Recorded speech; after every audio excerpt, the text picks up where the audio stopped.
Hello and welcome to this special edition of the Weekly Market Update. We had the autumn statement this week, so I'm here with our Head of Financial Planning, Will Stevens, to talk about some of the key takeaways. So Will, can you tell us what was expected from this budget? Absolutely. So there was a lot of expectation in the build-up to this autumn statement. There have been a lot of reports over the weekend, early last week, and then early this week about significant changes that the Chancellor might look to make. Particularly big focus last week and over the weekend on inheritance tax. There's been a lot of rumours that he might move around either the tax rate itself, the allowances, or potentially scrap it altogether. There'd also been a lot of discussion, particularly early this week, on potentially what he might do for helping families at home. So looking at potentially changes to income tax rates. A big focus was always going to be on the business side, making sure that they're doing everything they can do to keep the economy strong as we move into next year, especially with the increases we've had in interest rates this year and the knock-on effect that's had. So a lot of news coming into the week, a few changes, maybe a change of tone, especially on the inheritance tax front. It looked like something that they were maybe testing the water with, and they rode back a little bit on earlier this week. But in the end, it didn't materialise.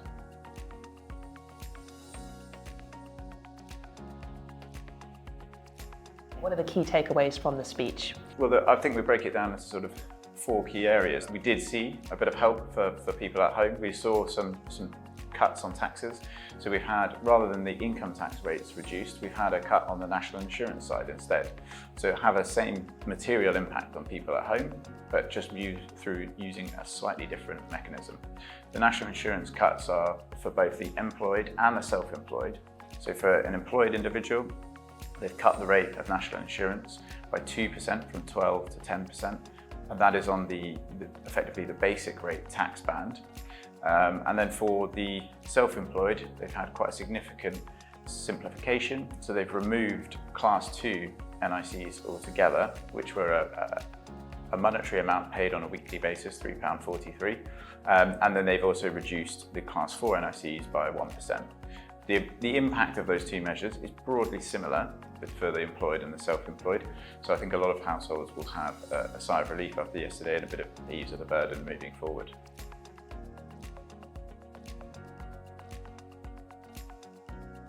Beyond that, there were sort of, I guess, two key other areas that were in the speech. The first one was the state pension. A lot of speculation coming into the autumn statement that the state pension might not increase at the rate that everyone thought it would, that they might make some allowances to reduce for potential increases in bonuses that we've seen in the last year, and try and factor that out of the calculation. In reality, the Chancellor decided to endorse the state pension in full and the triple lock in full. So as we move into next year, there'll be an 8.5% increase in the state pension, which will mean that the state pension rises for full entitlement to £11,500 per annum. So if we've got a married couple who've both got full entitlement, we might be looking at £23,000 of income on an annual basis moving forward, which is great news for pensioners.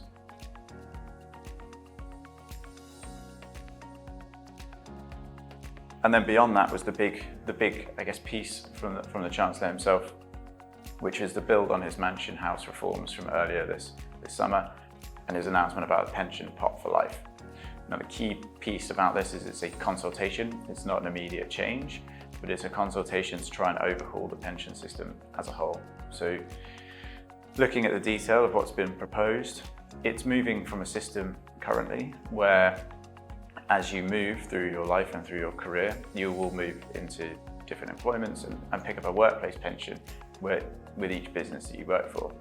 Now that means that over a lifetime you might accumulate several pots in different areas, each with a different employer. And that can have an implication from an administration perspective. You might end up with a lot of small pots that are difficult to keep track of. So the Chancellor would prefer to move to a system where it's a legal requirement for employers to be able to offer new employees joining the business an ability for them to nominate a previous pension to receive their employer contributions moving forward. Now, as I said, this is a consultation, so this isn't an actual change. What they will do now is they'll work with industry and regulators to try and understand what this might mean and how this might be implemented in reality. So we will see moving forward what actually comes of that.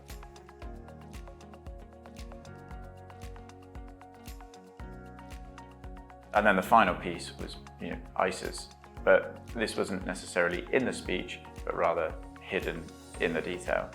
The ISAs themselves, they've changed the way in which they operate from an administration perspective, but they thankfully stayed away from impacts on the system as a whole. So we've seen a change where you're now able to contribute to as many cash ISAs as you would like, or as many ISAs as you would like in any one year, and they're able to effectively create what the Chancellor's looking for is a savings wall between different financial institutions, where you're able to move from one bank to another based on the interest rate that's being offered at the time.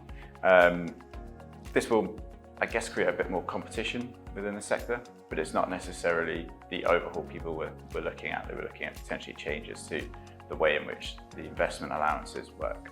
There had been that rumour about an additional ISA allowance for UK shares, and I was quite relieved not to see that because it would have been quite difficult to implement in practice, and it's already possible to buy UK shares in the existing ISA and in pensions as well. Is there anything else that you would like to say about this week's Autumn Statement? We had a big expectation coming into it. In reality, it's turned out to be a relatively calm Autumn Statement. I think now all eyes are on next year as we look into 2024. There'll be a formal budget in March where we'll likely see the last budget of this government, and then towards the end of the year there's obviously an election in the pipeline, so there'll be manifestos to watch out for as well at that stage. So potentially more announcements to come next year, but for this week, glad to see that the changes that have been made have been kept relatively simple and helpful at home. Very different to last year's mini budget, isn't it? That really did cause quite a lot of volatility in markets. Absolutely, completely different outcomes, and it's good to see a little bit more stability in our political system.